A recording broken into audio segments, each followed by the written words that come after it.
시청자 여러분 안녕하십니까. 매우 중요한 일을 하면서도 언론에 잘 노출되지 않는 그런 정부 부처들이 적지 않이 있습니다. 저희 프로그램 시청자분들께 그런 부처들을 소개해 드리고자 합니다. 30조에 가까운 정부 예산을 집행하는 매우 중요한 기관 조달청을 세웠습니다. 청장님, 권태균 청장님을 여러분께 소개해 드립니다.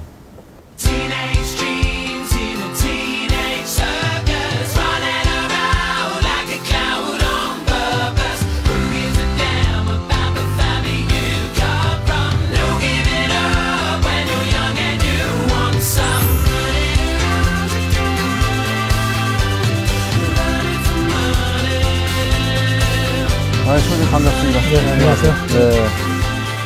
자, 제가 오기 전에 조사를 좀 해봤습니다. 청장님 조사를 해봤더니 어떤 언론에서 어떤 일을 해도 의약점을 받는 그런 관료다라는 평가를 내렸어요. 이야, 이거 굉장히 극찬이구나 이렇게 생각을 했는데 청장님 스스로 생각하시기에 지금 부임 7개월 되셨죠? 네, 조달청장 7개월 됐습니다. 과연 의약점을 받으실 수 있게 평가를 하시나 어떠시죠? 글쎄 그 언론은 아마 이제 네. 저하고 친한 기자이기 때문에 아마 그렇게 써준 것 같고요. 항상 한 B+ 정도다 이렇게 생각하고 있습니다. 자, 우리 권 청장님 하면은 사실은 관계에서는 국제금융통으로서의 이미지가 뭐 확고하지요. 그 IMF 때 외채 협상도 하셨고 또 2005년도 국제금융국장 하시면서 뭐 말씀 한마디에 그냥 외환시장에 춤을 추고 뭐 그랬었는데 오늘 아무래도 뭐 조달청 업무 관련해서도 한번 그런 그 전력을 바탕으로 한번 경제 진단을 조금 먼저 좀 해주셨으면 어떨까 하는 생각이 듭니다. 특히 그 외환시장도 지금 좀 안정적으로 이제 안정적인 상태로 유지가 되는 건지도 좀 한번 견해를 좀 말씀해 주시죠. 네. 뭐 제가 지금 요즘에 거시경제를 보고 있지는 않기 때문에 제가 권위 있게 말씀은 뭐 드리기가 힘들고요. 다만 뭐 잘 아시다시피 외환시장이라든지 금융시장 같은 경우는 상당히 좀 안정이 된 것 같습니다. 다만 실물 경제가 회복이 돼야 우리 경제가 완전히 회복됐다고 할 수 있는데 아직도 수출은 작년 대비 한 20% 정도 줄어져 있는 상태고 국제수지 흑자를 내고 있습니다만은 이제 수입이 많이 줄어들어서 이제 흑자를 내고 있는 그런 상태이기 때문에 아직은 실물 경제 회복을 좀 더 기다려봐야 될 것이다 이렇게 생각이 되고요. 그래서 지금은 저희가 너무 조급하게 생각하기보다는 오히려 불황기에 호황기를 대비하는 그런 준비를 구조조정이라든지 신성경동력 산업의 육성이라든지 원자재 비축이라든지 이런 부분에 신경을 써야 되지 않을까 이렇게 생각을 하고 있습니다. 그리고 외환시장은 외화 조달 시장이 있고 외환 매매 시장이 있습니다. 외화 조달 면에 있어서 저희가 이제 상당히 작년 연말 이후에 어려움을 겪었는데 최근에 보면은 기업이나 금융기관들이 많이 해외 조달에 해외 기체에 성공들을 하고 있습니다.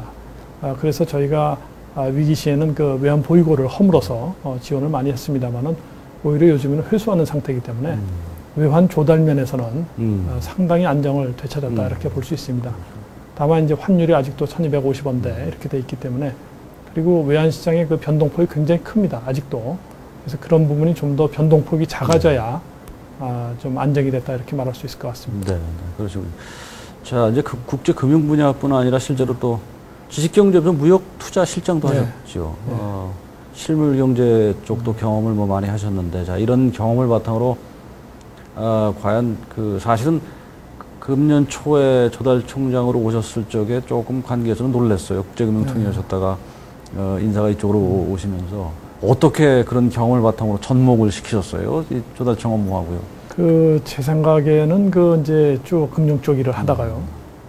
지식경제부에 가서 무역 투자 지원도 하고 실무를 좀 보면서 제가 좀 중소기업에 대한 하나의 애정 같은 것이 생기지 않았나 이렇게 생각을 합니다.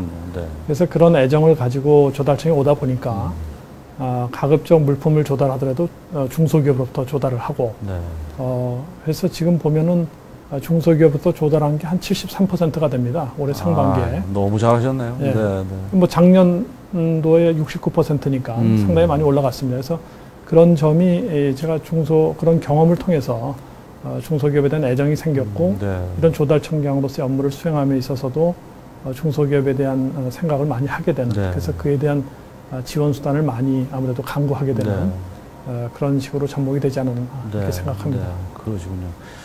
자, 우리가 조달청 하면 일반 시청자들이 아무래도 그냥 공공기관에서 그냥 이렇게 필요로 하는 물자를 구매하는 정도다라는 기초적인 상식적인 선에서 밖에는 잘 모르실 텐데, 청장님 조달청 업무 한번 좀 시청자분들께 간단하게 설명을 좀 해주시죠. 저희 업무를 좀 간단히 좀 이해하기 쉽게 설명드리면, 정부기관이 1년에 100조를 조달합니다. 정부 예산을 통해서 조달하지만 지방자치단체라든지 공공기관 또 정부기관 해서 1년에 조달하는 게 한 100조 됩니다. 그 중에 이제 저희가 조달하는 게 한 30조 됩니다. 30%, 30% 이상을 이제 저희가 조달을 하는데, 그만큼 이제 30조라는 건 굉장히 큰 규모죠. 어마어마한 큰 규모입니다. 왜냐하면 한전이라든지 수자원공사라든지 이런데 자기가 직접 조달하는 곳들이 있습니다. 토지공사, 주택공사. 그렇죠. 그다음에 지방자치단체도 시설공사 같은 경우는 한 절반 이상을 자기가 직접 하고 있습니다. 그런 부분을 다 빼고 나면 정부기관은 전부 다 조달청에 구매 요청을 합니다. 네. 저희가 입찰을 통해서 가장 싼 가격에 가장 좋은 품질의 제품을 정부를 위해서 사주는 역할을 하는 것이 조달청의 기본의 임무입니다. 네. 그런데, 아까 제가 들어와서 지금 품질 경영 대상이라는 걸 보니까는 그래서 제가 이게 뭔가 궁금해서 읽어보니까 아마도 조달청이 이렇게 대량 구매를 하다 보니까 그 물품에서의 품질 문제가 있었지 않았나라는 생각, 그런 여론도 옛날에 있었다 그래요. 근데 이게 아마 그런 거에 대해서 새로운 평가를 받은 뭐 그런 상인가 보죠. 설명을 좀 간단히 해주시죠. 제가 이거는 굉장히 자랑스럽게 생각하는 상입니다. 왜냐하면 조달청 하면 일반 국민들의 뇌리 속에 과거에 그 방독면, 그 불량 방독면 사건, 그거 생각이 나실 겁니다. 그다음에 불량 손전등 사건이라고 또 있었습니다. 근데 그런 것들 때문에 조달청이 글쎄 가격은 좀 싸게 조달할지 모르지만 정부에 납품하는 물건은 품질에 문제가 있지 않겠냐 이런 생각들을 가지고 있습니다. 그래서 저희가 2년 전에 이제 품질 관리단이라는 걸 만들어서 품질에 신경을 쓰기 시작을 했는데 2년 만에 저희가 이 상을 샀습니다. 이거는 그 글로벌 스탠다드 품질 관리 대상인데요. 이거는 항상 보통 그 민간 기업들이 타는 상입니다. 저희가 이걸 민간 기업들하고 경쟁을 해서 정부기관으로서 처음으로 이 상을 탔습니다. 이거는 조달청이 이제는 가격뿐만 아니라 품질도 우수한 물건을 조달하고 있다 하는 것의 상징이기 때문에 제가 특별히 제가 여기다가 제 방에 이렇게 간직하고 있습니다. 아유, 그러시군요.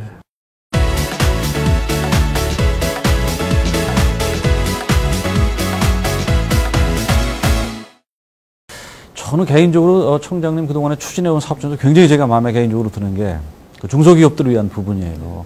사실 대기업들하고의 경쟁에서 여러 가지로 어려움을 겪는데 조달청이 앞서서 중소기업을 위해서 좀 구매 폭을 넓혀준다라면 굉장히 그건 영향력이 있죠. 아까 그 중기업 납품 비율이 아까 60몇 %에서 60%대 70%보다 끌어올리셨다고 했는데 그 특히 그 중소기업 PCAS 공동망 구축을 통해서 뭐 중소기업 지원 정책 좋은 성과를 얻고 있다고 그러죠. 아주 그 반가운 소식이고 이 정책이 어떤 의미를 갖고 있을까요? 그거 좀 성과에 대해서 좀 설명을 좀 해주시죠. 특히 이제 지금처럼 경제가 어려울 때는 가장 크게 타격을 받는 것이 중소기업 아니겠습니까? 그래서 이럴 때는 이제 민수시장이 먼저 굉장히 많이 줄어들죠.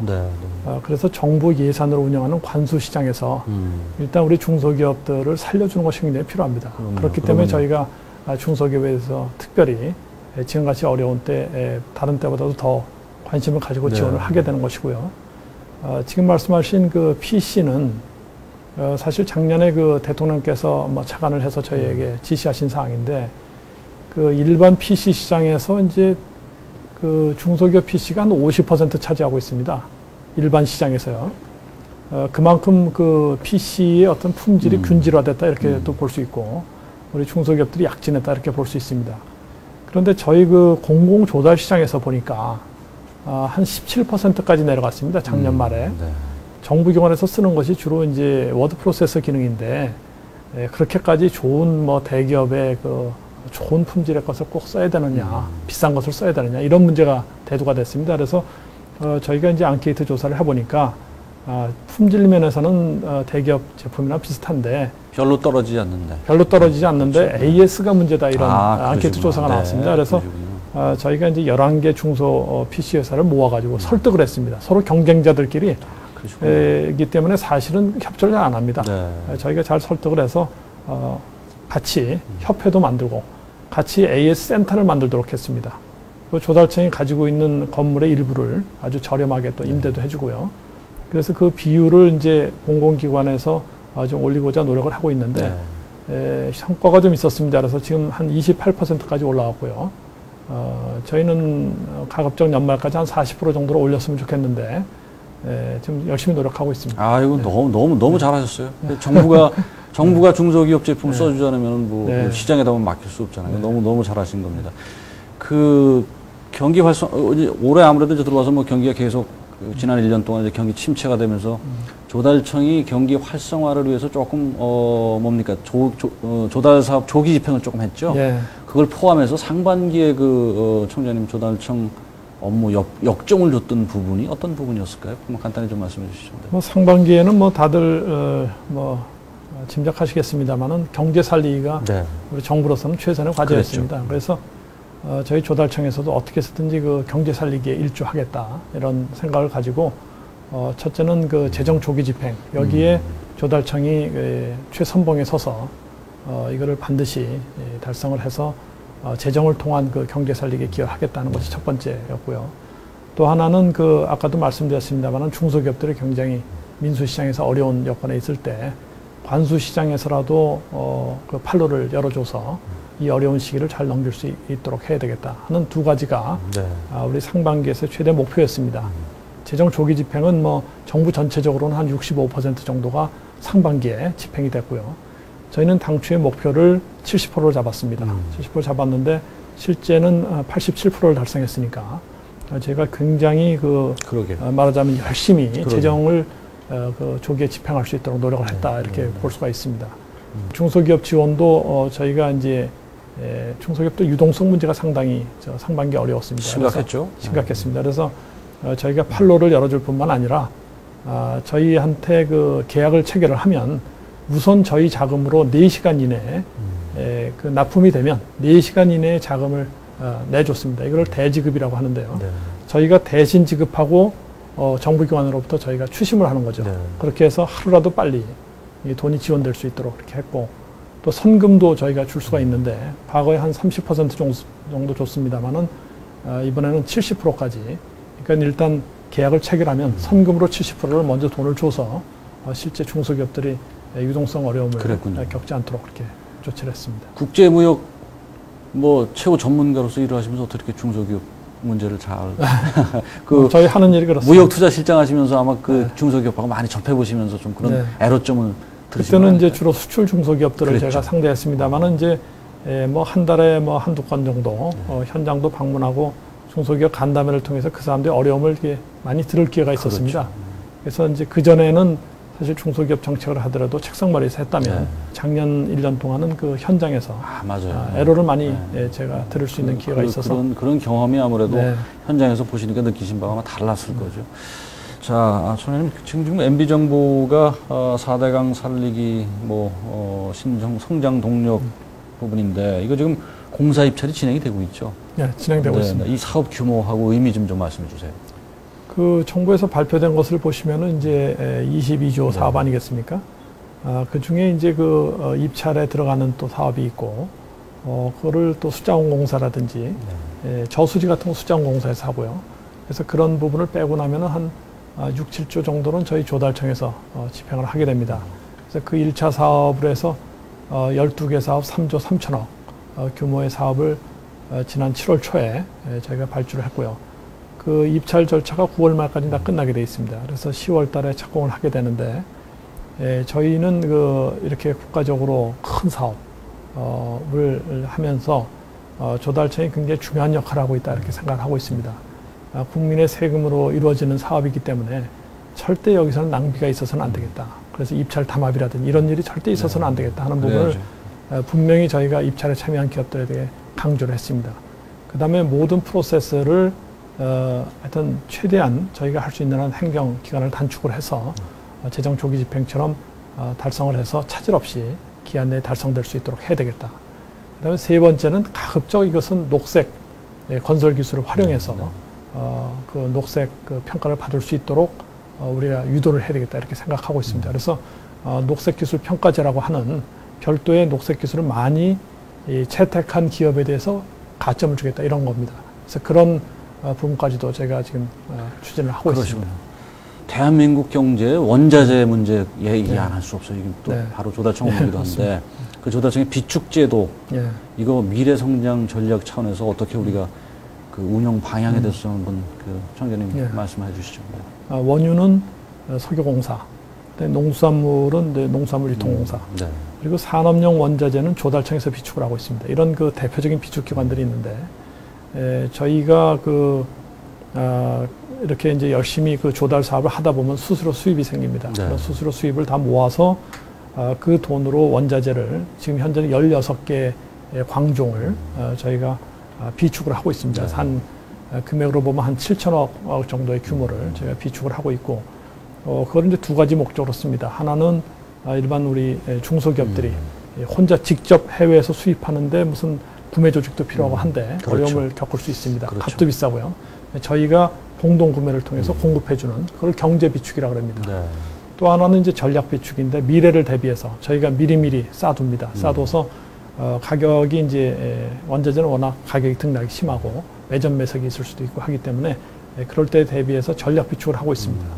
그래서 전체적으로 보면은 저희 수입 수요의 한 작년까지 한 27, 8% 정도 저희가 비축을 했습니다만은 금년도에는 가격이 많이 싸졌습니다. 다행히. 불황기에는 이제 가격이 떨어지기 때문에 최대한 금년도 중에 비축을 좀 늘려서 호황기에 대비할 생각으로 있고, 그래서 연말까지 한 40일 정도로 좀 야심차게 비축을 좀 확대할 생각으로 있습니다. 경제 위기기에 대비해서 곳간에 이렇게 그 필요 물자를 쌓아놓는다는 거 굉장히 중요한 문제죠.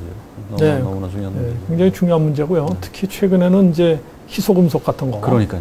그런 거를 중국에서 이제 많이 납니다. 근데 중국이 우리나라하고 대표적인 경쟁 국가인데 중국에서 이제 예를 들어서 그런 거를 이제 수출세를 부과한다든지 해서 수출을 억제하는 경우가 있습니다. 그렇게 되면 그것이 저희한테는 직격탄이 될 수 있고 하기 때문에 희소금속도 열심히 저희가 하지 않으면, 비축하지 않으면 나중에 이제 신성장 동력 같은 거, 무슨 전기 자동차라든지 리튬 같은 게 필요합니다. 그런 거 경쟁할 때 굉장히 애로를 겪을 수 있습니다. 그래서 그런 부분에 대해서 저희가 이렇게 가격이 좀 많이 떨어져 있을 적에 열심히 비축을 해서 미래 대비를 하는 그런 상당히 중요한 일입니다. 그런 일을 하고 있습니다. 나라 장터가 탄생하기 전 공공 입찰에 참여하고자 하는 기업은 정보를 얻고 입찰 서류를 준비하기 위해 많은 시간과 비용을 들여야 했습니다. 한 건의 계약을 체결하기 위해 수많은 도장을 찍어야 했고 관련 공공기관을 일일이 방문해야만 했습니다.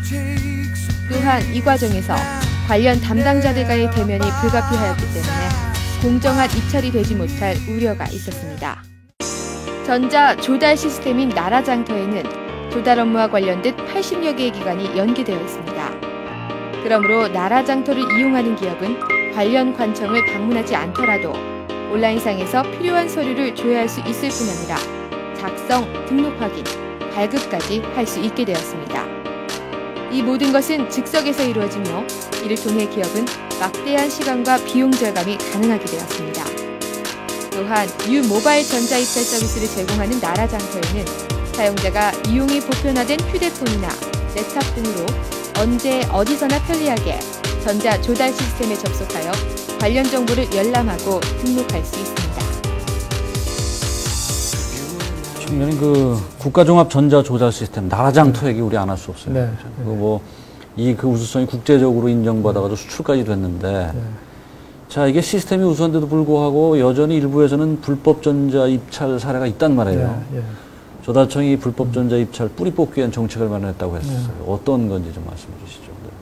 저희가 이제 예전은 다 수기로 다 입찰을 하고 모여서 입찰하고 이렇게 했습니다만은 2002년도에 이제 나라장터라고 하는 전자 조달 시스템을 도입을 했습니다. 이것이 저희 나라의 어떤 투명성이라든지 이런 점에 있어서는 아주 획기적인 그러한 발전이 있었습니다만은 또 그러다 보니까는 그 전자 입찰할 때 필요한 인증서 같은 게 있습니다. 그 인증서를 담합을 해가지고 그걸 빌려서 한 사람이 두 개를 입찰을 하는 거죠.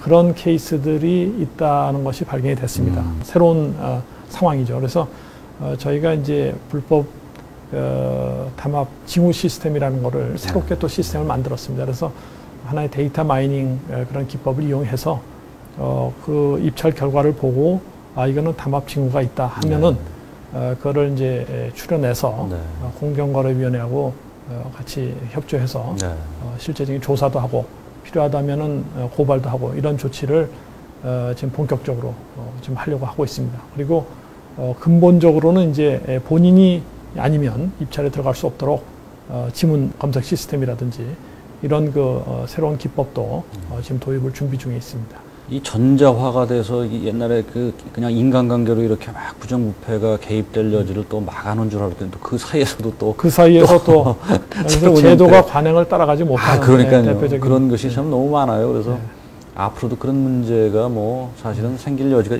그래서 정부가 또 역할이 필요한 거고요. 그렇죠. 자, 우리 조달 업무에서 우리나라의 선진화 정도에 대해서 저는 개인적으로 궁금합니다. 왜냐면 이건 뭐 일반인도 잘 알기 어렵고 이거 우리 선진화된 겁니까? 어떻죠? 나라장터 도입 이후에 우리 그 조달 업무의 선진화는 말이죠. 이거는 세계적으로 알아주는 겁니다. 이거를 이제 유엔에서 그 베스트 공공 서비스상을 받았고요. 근데 OECD에서는 더 이상 개선하기 힘든 아주 좋은 시스템이다 하는 평가도 받았습니다. 수출을 했겠죠, 그러니까. 그래서 저희가 이제 금년도에 코스타리카에 수출을 했습니다. 코스타리카라는 나라는 평화, 그다음 환경 이런 걸 강조하는 나라거든요. 그래서 그 나라가 이제 반부패의 표상인 이런 그 전자조달 시스템을 자기 돈으로 100억을 들여서 우리 시스템을 수입하기로 결정을 했습니다. 그래서 저희가 IT 수출이라는 의미도 있고 우리나라의 어떤 반부패 이미지 이런 것의 수출도 있습니다. 그래서 사실상 그런 점에서 보면 우리 조달 행정은 굉장히 선진화된 것이다. 그런데 아직도 그래도 취약점은 있겠죠?